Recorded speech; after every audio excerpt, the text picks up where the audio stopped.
ఏర్పాట్లు పూర్తయ్యాయి. Tank bund దగ్గర 21 క్రేన్లు నిమజ్జనం కోసం సిద్ధం చేశారు. రేపు ఉదయం క్రేన్ నెంబర్ 6 దగ్గర ఖైరతాబాద్ గణేష్ ని నిమజ్జనం చేయనున్నారు. గణేష్ నిమజ్జనానికి సంబంధించి మరింత సమాచారాన్ని మా ప్రతినిధి సతీష్ అందిస్తారు. Satish, over to you.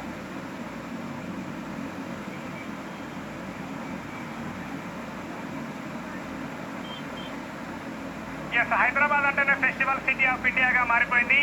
ఇప్పుడు జరుగుతున్నటువంటి నవరాత్రి ఉత్సవాలు చివరి రోజుకు చేరుకున్నాయి. ఈ రోజు నవరాత్రి ఉత్సవాల తర్వాత రేపు ఉదయం నుంచి హైదరాబాద్ హుస్సేన్ సాగర్ దగ్గర మొత్తం హైదరాబాద్ లోని 32 ప్రాంతాల్లో నిమజ్జన కార్యక్రమం జరగబోతుంది. అయితే మనం ట్యాంక్ బండ్ దగ్గర చూసుకోవచ్చు, ఇప్పటికే భక్తులందరూ కూడా వస్తున్నారు. ఇప్పుడు జరిగేటటువంటి నిమజ్జన కార్యక్రమాన్ని ఎలా జరుగుతుంది, ఏ విధంగా ఉండబోతుందో చూడడానికి వస్తున్నారు. మనతో పాటు మీరు ఎక్కడి నుంచి వచ్చారు, ఎట్లా ఉంది?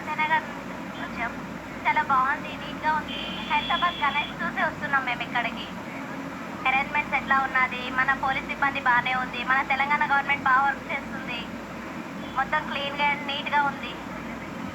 చెప్పండి, ఎట్లా ఉన్నాయి ఏర్పాట్లు, ఎలా ఉన్నాయి, ఎక్కడి నుంచి వచ్చారు మీరు? నేను అంటే ఒక 3 years బ్యాక్ మ్యారేజ్ అయింది. ఆఫ్టర్ 3 years వచ్చాను ఇప్పుడు.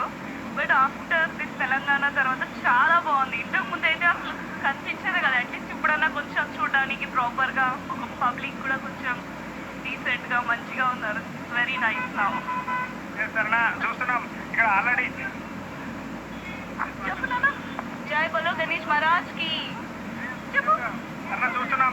హుస్సేన్ సాగర్ పరిసర ప్రాంతాలన్నీ కూడా జై బోలో గణేష్ మహారాజ్ కి జై